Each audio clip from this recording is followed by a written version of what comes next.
Bien, el título, si habéis visto en Telegram, se me ocurrió llamarle, no sé si bien hecho o mal hecho, en forma de pregunta, y ¿es posible regresar a la fe? ¿Es posible regresar a la fe? Y cuando esto entra dentro de mi pensamiento para formar este título, me acuerdo de tantos y tantos hermanos o hermanas que un día dieron testimonio, pero que hoy no están con nosotros. Y todos y cada uno de los que estamos aquí, en mayor o menor medida, sé que tenemos familiares, amigos, que desgraciadamente no están ya con nosotros. Donde un día germinó esa fe, llegó un día en que desapareció. Y me ha parecido apropiado, porque siempre los tengo en las oraciones, y la verdad es que hace mucha falta y me ha parecido apropiado esto. Así que vamos a tener una lectura en el Evangelio según San Lucas, capítulo 24, que es el pasaje de los discípulos de Maús, capítulo 24, y empezamos en el versículo 13. Lucas 24, empezamos en el versículo 13. Y dice lo siguiente: dos de ellos iban el mismo día a una aldea llamada Emaús, que estaba a 60 estadios de Jerusalén. Hablaban entre sí de todas aquellas cosas que habían acontecido. Y sucedió que mientras hablaban y discutían entre sí, Jesús mismo se acercó y caminaba con ellos, pero los ojos de ellos estaban velados para que no lo reconocieran. Él les dijo: ¿qué pláticas son estas que tenéis entre vosotros mientras camináis? ¿Y por qué estáis tan tristes? Respondiendo uno de ellos, que se llamaba Cleofás, le dijo: ¿eres tú el único forastero en Jerusalén que no has sabido las cosas que en ella han acontecido en estos días? Entonces él les preguntó: ¿qué cosas? Y ellos le dijeron: de Jesús Nazareno, que fue varón, profeta, poderoso en obra y en palabra delante de Dios y de todo el pueblo, y cómo lo entregaron los principales sacerdotes y nuestros gobernantes a sentencia de muerte y lo crucificaron. Pero nosotros esperábamos que él fuera el que había de redimir a Israel. Sin embargo, además de todo, hoy es ya el tercer día que esto ha acontecido. Aunque también nos han asombrado unas mujeres de entre nosotros, las cuales antes del día fueron al sepulcro y como no lo hallaron, su cuerpo volvieron diciendo que también habían visto visión de ángeles, quienes dijeron que él vive. Y fueron algunos de los nuestros al sepulcro y hallaron así como las mujeres habían dicho, pero a él no lo vieron. Entonces él les dijo: insensatos y tardos de corazón para creer todo lo que los profetas han dicho. ¿No era necesario que el Cristo padeciera estas cosas y que entrara en su gloria? Y comenzando desde Moisés y siguiendo por todos los profetas, les declaraba en todas las escrituras lo que de él decían. Llegaron a la aldea a donde iban y él hizo como que iba más lejos, pero ellos le obligaron a quedarse diciendo: quédate con nosotros porque se hace tarde y el día ya ha declinado. Entró pues a quedarse con ellos, y aconteció que estando sentado con ellos a la mesa, tomó el pan, lo bendijo, lo partió y les dio.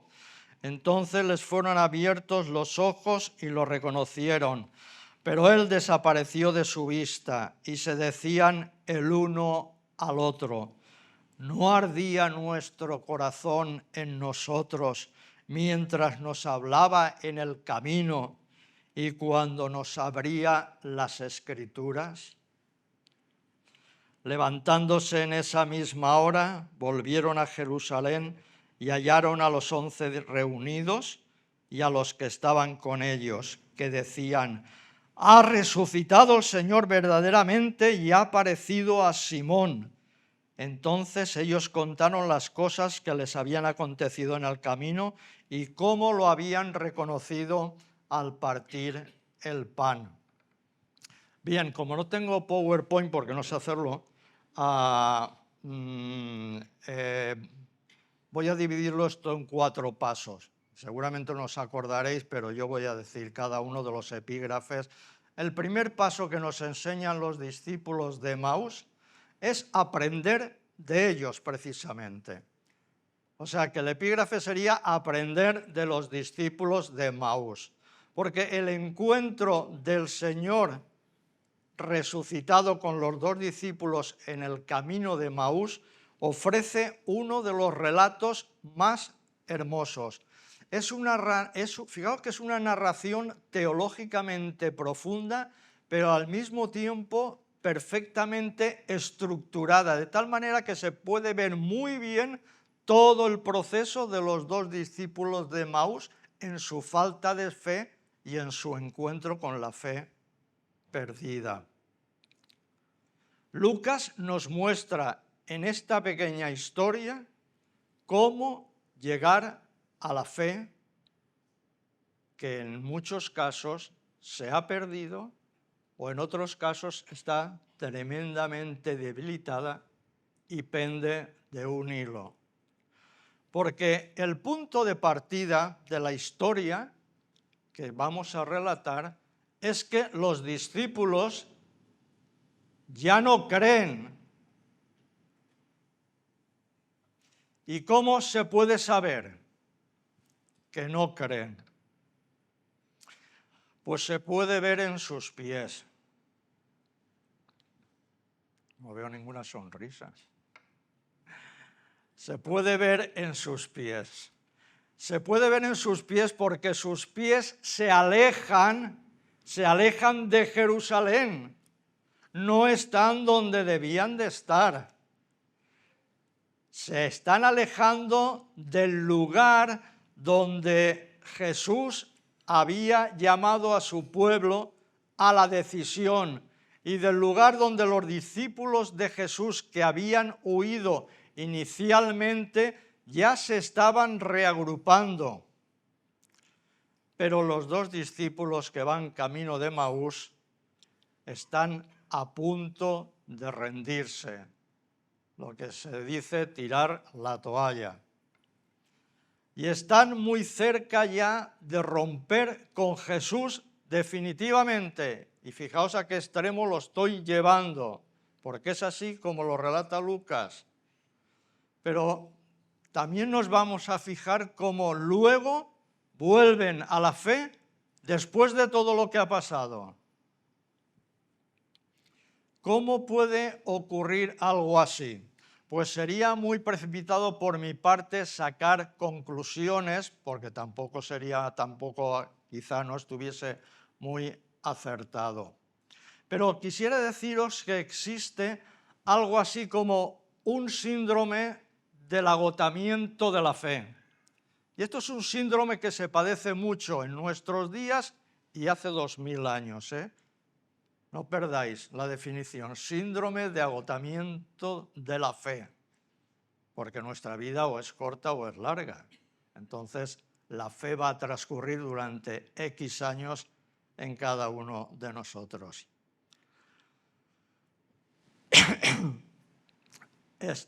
Sigo con el síndrome de agotamiento de la fe en uno de nosotros, en cualquiera o en muchos, no lo sé.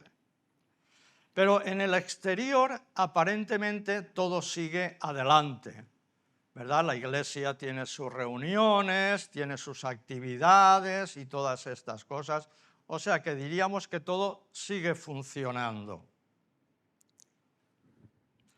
Y quizá tú, que estás en esa tesitura o en esa situación, pues alguna vez vienes a la iglesia, porque Seguramente tienes algunos conocidos aquí a los que posiblemente quieras mucho, por lo menos en Navidad.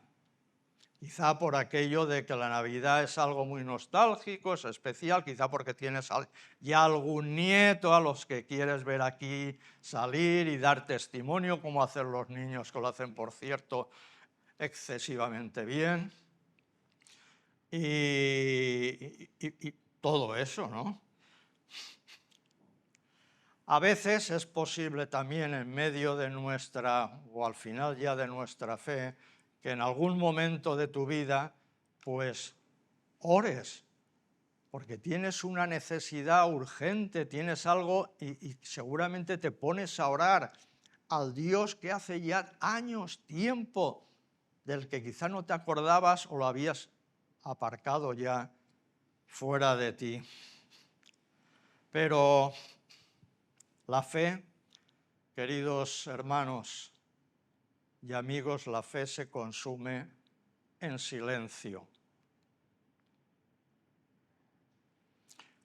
Al final muere, se convierte en un montón de cenizas que en el momento abrimos la puerta de nuestra casa, salen volando esas cenizas.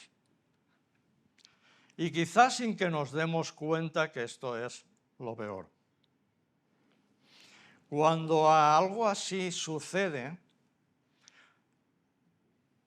todo depende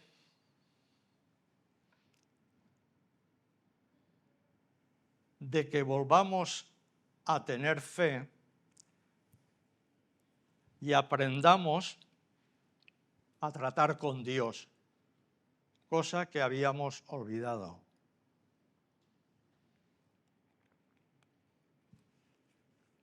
Pero ¿cómo funciona eso? Quizá os preguntéis, ¿cómo puede funcionar?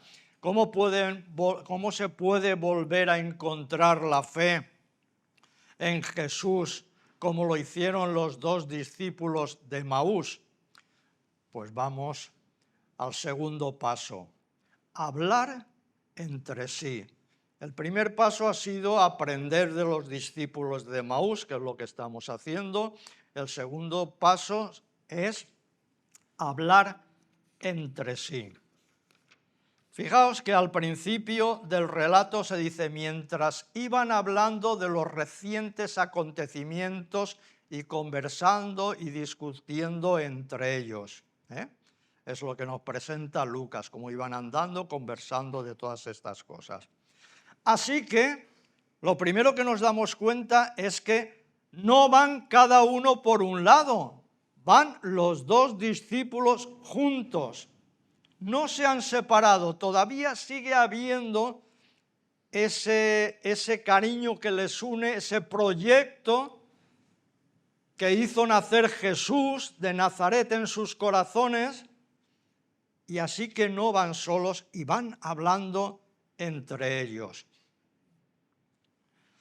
Y fijaos también otra cosa muy importante, y no nutren ni alimentan su decepción ni su frustración por todo lo que había ocurrido en Jerusalén durante esos días.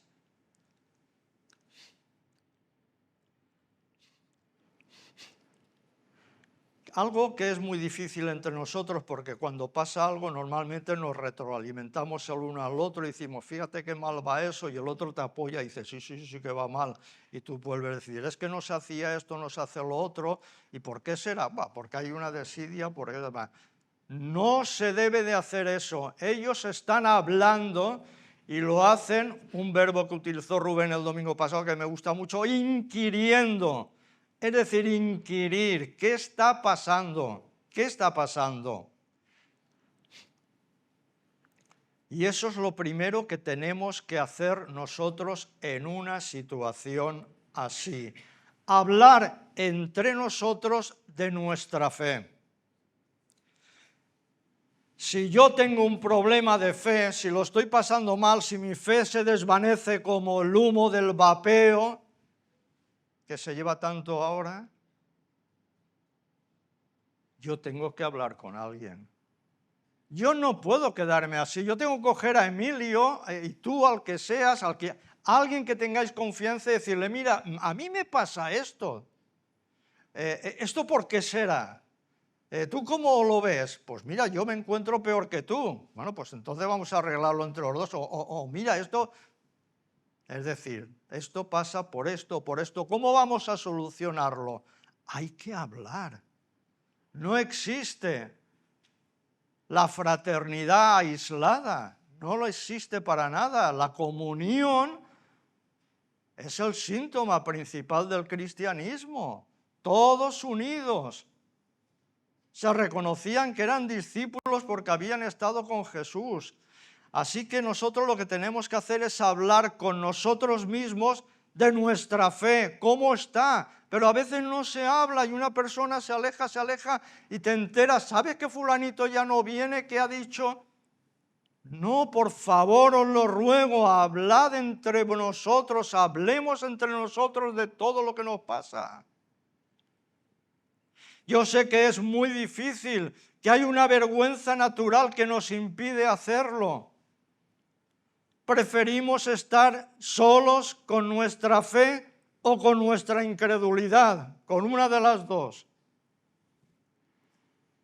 Porque al fin y al cabo la fe concierne a lo más íntimo de nuestro corazón, a la esfera de la intimidad, a lo más profundo. ¿Y sabéis qué pasa? Que no queremos abrir esa parte a nadie, porque es lo más íntimo que tenemos y no queremos abrir esa puerta a los demás, quizá por vergüenza, quizá por miedo a que el otro no me comprenda y luego sea motivo de habladurías o de cualquier cosa. No me importa eso. El que lo entiende así, habla y habla mal, el Señor ya sabe lo que está haciendo. Si no hay justicia aquí, seguro que la hay en el cielo. Así que tenemos que hablar de nuestra fe, pero hacerlo con la misma sensibilidad y cuidado con que lo hicieron los dos discípulos de Emaús. Atención a cómo hablan los discípulos de Emaús. Las siguientes frases que ellos dicen se dirige al desconocido que se ha acercado a ellos y empieza a caminar con ellos. Pero esas frases que se dirigen a Jesús reflejan lo que antes han estado hablando ellos mismos, 19 al 21. Entonces él les preguntó, ¿qué cosas? Y ellos le dijeron, de Jesús Nazareno, que fue varón profeta, poderoso en obra y en palabra delante de Dios y de todo el pueblo, y cómo lo entregaron los principales sacerdotes y nuestros gobernantes a sentencia de muerte y lo crucificaron. Pero nosotros esperábamos que él fuera el que había de redimir a Israel. Sin embargo, además de todo, hoy es ya el tercer día que esto ha acontecido. ¡Qué delicadeza con la explicación! No se enfadan, no empiezan a murmurar acerca del que les ha dejado. Empiezan a explicar de una manera correcta los acontecimientos sin parcialidad. Simplemente lo que ha ocurrido, y ellos desean inquirir en lo que ha ocurrido porque necesitan saber, pero lo hacen con una delicadeza tremenda. Y qué preciosas son estas frases de las que hablan los dos discípulos de Emaús. Se trata de una aproximación cautelosa y delicada a todo lo que ha ocurrido, pero que ellos no pueden entender, y así lo manifiestan con esa naturalidad y esa sinceridad absoluta de que no pueden entender lo que ha pasado. Creen que Jesús fue un profeta, pero no han llegado más allá. Se han quedado con el Jesús profeta. Todavía no han comprendido realmente el misterio de la encarnación, de que Dios se hace hombre en la persona de Jesús, de que los profetas ya declaraban todo lo que tenía que suceder. Ellos no comprenden, pero hay algo muy importante, ¿eh? Quieren comprender. Y ese es el punto esencial, querer comprender lo que pasa con mi vida, querer comprender mi relación con Jesús, querer comprender por qué Dios actúa en mi vida así, querer comprender lo que es Dios y que su voluntad es buena, agradable y perfecta, pero quiero saberlo. Y lo que no se puede hacer nunca es, desde la falta de fe, intentar saber todo lo que Dios tiene para cada uno de nosotros. Pero ellos tratan de entenderlo y quieren entender también lo que le pasó a Jesús. ¿Por qué? Con todo lo que había hecho, con tanto milagro, con tanto poder, ¿cómo se deja ahora crucificar? ¿Qué Mesías crucificado se puede esperar? ¿Dónde está el que les iba a sacar de todas las penurias y liberarles de la opresión del Imperio Romano y de aquellos sacerdotes y de aquellos escribas que les tenían atenazados con la ley? Si tenían al libertador delante, ¿qué tipo de libertador era ese?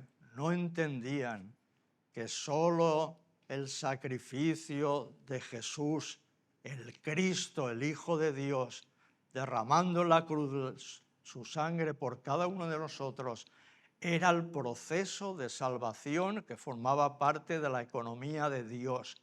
Y eso no lo habían entendido. Así que lo primero, esto sería lo primero que nos lleva a la fe, ¿vale? A hablar de lo que ocurre entre nosotros y a nuestro alrededor, qué es lo que está pasando. Y que lo hagamos con precisión, con tacto, con mucha suavidad, sin increpar al hermano que te está diciendo que ya prácticamente no tiene fe. No empieces a bombardearle con versículos ni con textos bíblicos diciéndole que es muy malo, por favor. De eso nada. Vamos a tratar con mucha cautela, con mucha delicadeza y sobre todo con sensibilidad. Pero esto está bien, esto tenemos que hacerlo. Hablar entre nosotros. Pero ¿con quién debemos hablar de nuestra fe aparte de entre nosotros? Pues vamos a fijarnos con quién hablaron los discípulos de Maús cuando se encuentran un caminante con ellos. ¿Con quién hablan? Pues naturalmente las frases que le dicen están dirigidas a Jesús, se las citan a Jesús. Y no podemos nosotros concluir de esto que nuestro intento de profundizar en nuestra fe o de recuperarla de nuevo, lo primero que deberíamos de hacer es hablar con el propio Jesús. Y para mí sería concebible una oración a Jesús en la que le dijésemos así de sencilla, simplemente: Señor, me gustaría creer, pero es difícil para mí. No puedo hacer frente a tantas cosas. Muchas cosas son sencillamente incomprensibles para mí. No las puedo entender. ¿Puedes ayudarme? Eso sería la oración más sincera y más significativa delante de Dios que podríamos hacer. Porque así es como Dios quiere tratar con nosotros. Con un reconocimiento por nuestra parte, y con un arrepentimiento y con un deseo exacerbado, si puede ser, de tratar con Él.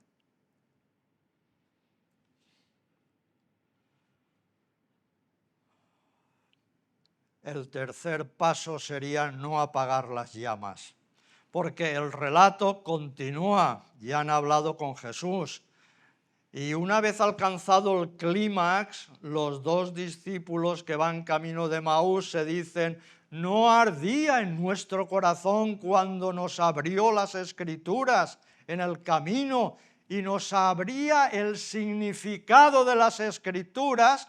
Vuelvo al verbo, inquirir inquirir en las Escrituras para saber todo lo que dicen. Evidentemente esto también forma parte de lo que ocurre cuando uno vuelve a retomar la fe, que ésta empieza a arder en nuestro interior y cada vez arde más. De modo que empieza, o vamos a verlo de otra manera, ¿de qué modo puede empezar a arder esa fe en nuestro interior? Pues aquí viene una parte quizá más dolorosa, porque la forma en la que uno se encuentra por Dios en Jesús puede ser muy diferente. Dios tiene 1000 maneras, bueno, 1000, posiblemente sean muchas más seguro, de tratar con cada uno de nosotros. ¿Cómo puede hacerlo? Pues mira, yo voy a poner 3 o 4. Mira, puede ser un texto de la Escritura que te atraiga de una manera impresionante. Un texto de esos que dices, es que he leído este texto y me ha atrapado y me quedo con él. Y ese texto al día siguiente vuelve a tu memoria y al otro día vuelve a la memoria. Y ese texto es la mano que Dios te ha tendido para que vuelvas a Él. Otra cosa puede ser una enfermedad peligrosa que nos obligue a reflexionar sobre nuestra vida. Puede ser la pérdida repentina de un ser querido, que también te lleve a reflexionar sobre el sentido de la vida. Y puede ser ese arrepentimiento, ese lamento que surge a veces abismal ante Dios, porque te has dado cuenta de lo que estás haciendo. Y entonces ese lamento de dolor y de lloro se convierte en comprensión de las Escrituras y en alabanza a Dios, que también ha ocurrido. Y puede ser el encuentro más frecuente aún con otros creyentes que te van a volver a hablar del Señor. José María y Mariluz son testigos de ello. Porque hay una cosa también importante. Dios puede asaltarnos y desgarrarnos, pero también puede hablarnos muy tranquilamente y con mucha suavidad, dependiendo de nuestra situación. Cuando estamos completamente endurecidos, duros de verdad delante de Dios, Dios necesita a veces la violencia para romper la armadura de nuestra indiferencia. Dios tiene un número infinito de maneras en las que puede encender su fuego entre nosotros. Todo depende de la situación de cada uno de nosotros. Los corazones de los discípulos de Emaús ardían cuando se encontraron con Jesús. Jesús les abrió la Escritura y la Escritura se abrió en ellos. Empezaron a entender lo que no estaban entendiendo.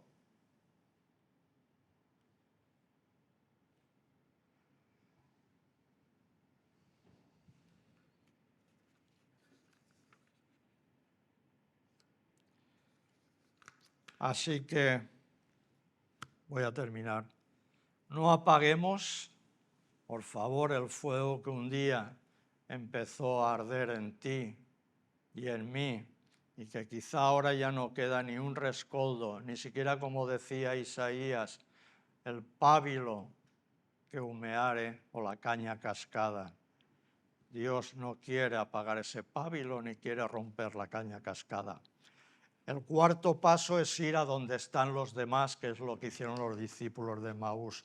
Por supuesto que todo lo que he comentado no sería suficiente. Igual importante para nuestra fe es lo que hacen los dos discípulos de Emaús al final de la historia. ¿Qué dice? Vuelven sobre sus pasos y regresan a donde están los demás. Versículo 33. Levantándose en esa misma hora, volvieron a Jerusalén y hallaron a los 11 reunidos y a los que estaban con ellos que decían: ha resucitado el Señor verdaderamente y ha aparecido a Simón. Volver donde están los demás es lo que hacen los dos discípulos de Emaús. Y diré una cosa: quienes piensan que pueden creer por sí solos se equivocan peligrosamente, de verdad. Ese es un engaño de Satanás, eso es de lo más frecuente que hay. Cada uno se cree capacitado para poder llegar a Dios o a quien sea. Y eso no es así. Solo podemos creer cuando nos contamos el uno al otro lo que Dios ha hecho con nosotros, porque a mí me vas a contar tú lo que Dios ha hecho en tu vida y eso a mí me va a fortalecer. Quizá yo no tengo tanto que contarte, pero te puedo contar mi experiencia. Y eso es lo que hay que hacer, hablar entre nosotros. Solo podemos creer cuando contamos el uno al otro lo que Dios ha hecho con nosotros. Solo podemos creer cuando unos pequeños fuegos se juntan y se convierten en un gran fuego que calienta e ilumina a la vez.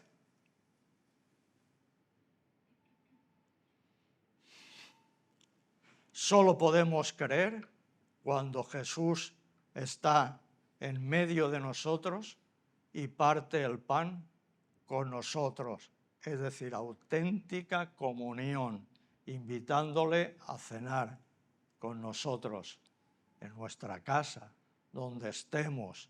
Señor, ven a partir el pan a mi casa. Quiero tener comunión contigo. No se puede explicar la fe. La fe que cambia la vida es un milagro de Dios. Yo no podría explicarlo jamás cómo Dios es capaz de introducir esa fe en nosotros. Es el gran milagro de Dios. Y el relato de Emaús concentra en muy pocas palabras lo que ocurrió en aquel momento. Y lo que se describe en aquel momento no solo fue una cosa de aquel momento, sino que se repitió miles y miles y miles de veces a lo largo de toda la historia. En muchas e innumerables personas. Y creo que todos podríamos hablar algo de esto y contar alguna experiencia. Así que diré que la fe es el gran milagro de Dios. Y hermanos, qué hermoso es, y amigos, cuando esta fe, esta alegría se enciende en cada uno de nosotros y tenemos esta cara brillante, esta confianza en Dios absoluta y plena que nos permite vivir una vida de ejemplo hacia los demás. Así que si me estás viendo, estás en tu casa porque hace tiempo que no vienes a la iglesia, querido hermano o amigo, te ruego que hagas la oración que hemos dicho antes. Dile: Señor, no puedo entender, no puedo comprender tantas cosas, se me hace incomprensible. Pero Señor, ayúdame a entenderte. Tiende mi mano para que la coja. Y si hay alguien aquí o algún amigo que nos está viendo y todavía no ha depositado o en su corazón no ha nacido esa fe que ilumina el rostro y que te lleva a confiar plenamente en Dios, a pesar de las circunstancias de la vida, te digo que hoy tienes la oportunidad. Tienes la oportunidad a Dios de decirle: Señor, perdona mis pecados. Sé que mi vida no te agrada, que lo he hecho mal, pero también sé que la cruz y tu muerte en ella fue el gran rescate para mí, que tengo aún esperanza de vivir contigo y para ti. El Señor perdonará, el Señor aliviará y el Señor hará nacer su fuego, el fuego de la fe, en tu corazón. Espero que esta reflexión te sirva de algo, espero que la hagas tuya y sobre todo pensad que no viene de parte de mí, ni mucho menos, que es el Espíritu Santo el que habla cada vez que abrimos las Escrituras. Que Dios os bendiga a todos ampliamente. Amén.